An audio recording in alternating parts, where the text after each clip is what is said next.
রোববার রণক্ষেত্রে পরিণত হয়েছিল রাজধানীর সরকারি শহীদ সোহরাওয়ার্দী কলেজ ও কবি নজরুল কলেজ। বহিরাগতদের হামলা ও ভাঙচুরের কলেজ দুটি ধ্বংসস্তূপে পরিণত হয়।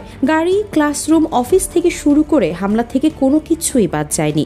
সোহরাওয়ার্দী এবং কবি নজরুল কলেজে হামলা ও ভাঙচুরের ঘটনাকে কেন্দ্র করে মেগা মান্ডের ঘোষণা দেয় কলেজ দুটির শিক্ষার্থীরা। তারই ধারাবাহিকতায় রাজধানীর শহীদ সোহরাওয়ার্দী কলেজে হামলা ও ভাঙচুরের প্রতিক্রিয়ায় সোমবার ডক্টর মাহবুবুর রহমান মোল্লা কলেজেও হামলা ও ভাঙচুর করেছে শিক্ষার্থীরা।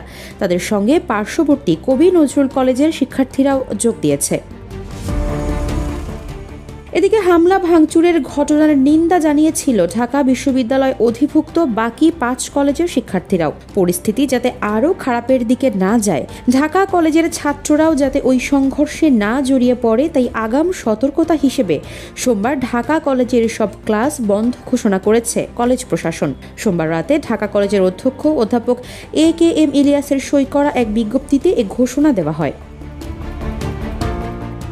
বিজ্ঞপ্তিতে বলা হয়, সোমবার ঢাকা কলেজের কোনো শিক্ষার্থী কোথাও কোনো ধরনের কর্মসূচিতে অংশগ্রহণ করলে অথবা আইন শৃঙ্খলা বিরোধী কোনো কাজ করলে তার দায় কলেজ প্রশাসন নেবে না। সুতরাং সব শিক্ষার্থীকে বাইরের যে কোনো কর্মসূচিতে অংশগ্রহণ ও আইন শৃঙ্খলা বিরোধী কাজ না করার অনুরোধ করা হলো। অন্যথায় জড়িতদের বিরুদ্ধে প্রশাসনিক ব্যবস্থা নেওয়া হবে বলেও জানানো হয়।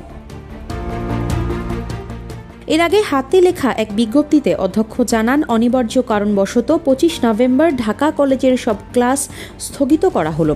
ছাত্র আনার জন্য যাবে না কলেজ বাস। মূলত ডক্টর মাহবুবুর রহমান মোল্লা কলেজের শিক্ষার্থী অভিজিতের চিকিৎসায় অবহেলার অভিযোগে আন্দোলনরত শিক্ষার্থীদের ওপর গত বৃহস্পতিবার সোহরাওয়ার্দী ও কবি নজরুল কলেজ ছাত্রদলের নেতাকর্মীরা হামলা চালান বলে অভিযোগ ওঠে। এরই পরিপ্রেক্ষিতে রোববার ঢাকার কলেজগুলোর উচ্চ মাধ্যমিক শ্রেণীর শিক্ষার্থীরা একত্রিত হয়ে শহীদ সোহরাওয়ার্দী কলেজ ও কবি নজরুল সরকারি কলেজে ভাঙচুর চালান ও অগ্নিসংযোগের চেষ্টা করেন।